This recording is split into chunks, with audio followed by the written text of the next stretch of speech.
शाम के 7 बज रहे थे। सभी लोग अपने अपने काम से लौटकर अपने घर की ओर जा रहे थे। तभी एक 22 साल की लड़की जो अपने दफ्तर से लौट रही थी, उसने अचानक देखा कि लोगों की भीड़ जमा हुई है और लोग चिल्ला रहे हैं, कोई इसकी मदद करो। लेकिन कोई उसकी मदद नहीं कर रहा था, बल्कि सब वीडियो बनाने में व्यस्त थे। जब लड़की पास जाकर देखा तो वहां एक 60 साल का बुजुर्ग रोड पर गिरा पड़ा था, जिसके शरीर से खून बह रहा था। किसी गाड़ी ने उसे टक्कर मार दी थी। लड़की को यह सब देखकर बहुत गुस्सा आया। लड़की चिल्लाई, आप लोग इसकी मदद करने की बजाय यहाँ पर वीडियो बना रहे हैं। अगर थोड़ी भी देर हुई तो इनकी जान जा सकती है। तब जाकर 2-4 लोग सामने आए। फिर लड़की ने ऑटो को रोका और तुरंत उस बुजुर्ग आदमी को अस्पताल ले गई। अस्पताल वालों ने कहा, इनकी हालत तो बहुत गंभीर है, इन्हें अभी कुछ दिन हॉस्पिटल में ही रहना होगा। डॉक्टर ने जब उनका इलाज किया तो पता चला कि उनके हाथ की हड्डियां और पैर की हड्डी टूट चुकी थी और वो कुछ बोलने की स्थिति में भी नहीं थे। डॉक्टर ने कहा, इनका ऑपरेशन करना पड़ेगा और उसके लिए पैसे चाहिए। लड़की को समझ नहीं आया कि वो क्या करे। इनके तो घर वालों का भी पता नहीं है, अब मैं क्या करूं? लड़की ने डॉक्टर से पूछा, कितने पैसे लगेंगे? डॉक्टर ने कहा, 1 लाख रुपए की जरूरत है। हे भगवान, इतने पैसे मैं कहां से लाऊंगी? मेरी तो इतनी कमाई भी नहीं है, महीने में सिर्फ 10,000 रुपए कमाती हूँ। अब मैं क्या करूं? फिर लड़की को कुछ दिमाग में आया। लड़की के पास एक सोने की चेन रखी हुई थी, क्यों ना मैं उसे बेच दूं? उससे मुझे 1 लाख रुपए तक मिल जाएंगे। बाबा की जान बचानी ज्यादा जरूरी है। लड़की ने अपनी सोने की चेन बेच दी और उसे 1.5 लाख रुपए मिले, जिसमें से 1 लाख रुपए उसने दे दिए और बाबा का इलाज कराया। बचे हुए 50,000 रुपए में उनके लिए नए कपड़े, नया सामान और दवाइयां खरीदी। ऑपरेशन होने के बाद डॉक्टर ने कहा, अब आप इन्हें अपने घर ले जाइए। लड़की ने कहा, इनके घर के बारे में तो मुझे पता नहीं है। डॉक्टर ने कहा, अब हम इन्हें यहाँ नहीं रख सकते, कुछ दिनों बाद ये ठीक हो जाएंगे और चलने फिरने की हालत में हो जाएंगे। आप घर पर ले जाकर इनकी सेवा करिए। फिर लड़की उन बाबा को अपने घर ले आई और उनकी सेवा करने लगी। धीरे धीरे बाबा चलने की स्थिति में आ गए। वो बात तो नहीं कर पा रहे थे, लेकिन थोड़ा थोड़ा चल फिर रहे थे।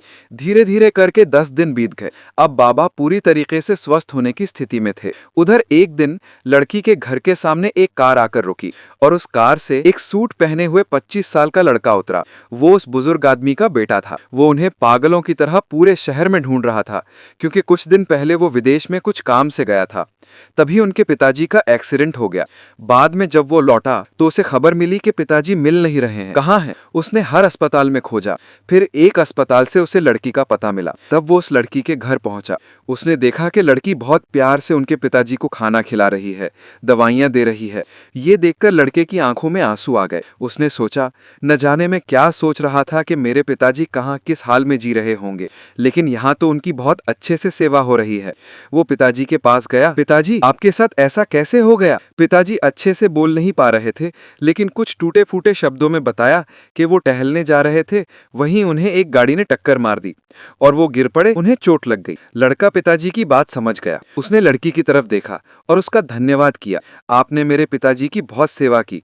आप नहीं होती तो मैं अपने पिताजी से सही सलामत मिल पाता या नहीं। मेरे पिताजी एक बहुत बड़े कंपनी के मालिक हैं और मैं उनका बेटा हूँ। ये पहले नहीं हुई कि उन्हें एक गाड़ी ने टक्कर मार दी। जब मुझे पता चला कि पिताजी नहीं मिल रहे हैं तो मैं पागलों की तरह उन्हें पूरे शहर में खोज रहा था। तब जाकर मुझे एक अस्पताल से आपका पता मिला और मैं यहाँ आया। आपने मेरे पिताजी की सेवा करके मेरे पे बहुत बड़ा एहसान किया है, इसका बदला मैं आपको जरूर चुकाऊंगा। लड़की ने कहा, मुझे कुछ भी नहीं चाहिए, मैंने यह सब इन्हें अपने पिताजी के समान समझकर किया था। अगर कोई और भी होता तो मैं उसकी भी ऐसे ही सेवा करती। अब मैं अपने पिताजी को अपने घर ले जाना चाहता हूँ। लड़की ने कहा, ठीक है। अब वो लड़का अपने पिताजी को अपने घर ले गया और उनका अच्छे से इलाज करवाया। पिताजी पूरी तरह ठीक हो गए। अब वो बोलने की स्थिति में भी आ गए थे और अच्छी तरह बोल रहे थे। फिर एक दिन अचानक वही लड़का और उसके पिताजी इस लड़की के घर पर आए। लड़की बहुत खुश हो गई। उसने उनका स्वागत किया। लड़की के पिताजी यानी बुजुर्ग ने कहा, बेटी, तुम्हारा मुझ पर बहुत एहसान है। तुमने मेरी इतनी सेवा की जितनी मेरे खुद के बच्चे नहीं कर पाते। मैं तुमसे बहुत खुश हूँ। तुम जो मांगना चाहती हो मांगो। लड़की ने कहा, नहीं नहीं बाबूजी, मुझे कुछ नहीं चाहिए। मैं तो एक छोटी मोटी नौकरी कर कर अपने घर का पालन पोषण करती हूँ। बाबूजी ने कहा, मैं तुम्हें अपने घर की बहू बनाना चाहता हूँ। हूँ, क्योंकि मुझे तुम्हारे जैसी ही बहू चाहिए। लड़की ने कहा, नहीं, मैं इतनी गरीब घर की लड़की आपकी बहू कैसे बन सकती हूँ? बाबा ने कहा, नहीं बेटी, मुझे तुम्हें ही बहू बनाना है। मैंने तुम में वो सब कुछ देखा जो एक बहू में, मेरी बहू में होना चाहिए। लड़के ने भी कहा, मुझे तुम बहुत पसंद हो। तुमने मेरे पिताजी की जिस तरह सेवा की है, मुझसे अच्छी लड़की नहीं मिल सकती, और मैं तुमसे ही शादी करना चाहता हूँ। सब कुछ सोचकर लड़की ने हाँ कह दिया। उसने अपने गांव से अपने भाई और अपनी माँ को शहर बुला लिया और उन्हें भी अच्छा जीवन देने लगी। लड़की की शादी उस लड़के के साथ हो गई और लड़की एक बड़ी कंपनी की मालकिन बन गई थी। वो लड़के के साथ उसकी कंपनी में काम करके उसकी सहायता करती और उसकी माँ और भाई अलग से एक घर में रहते और सबका जीवन सुखी हो गया था। तो इस तरह जो भी व्यक्ति अच्छा कार्य करता है, उसे इस जीवन में उसका फल जरूर मिलता है।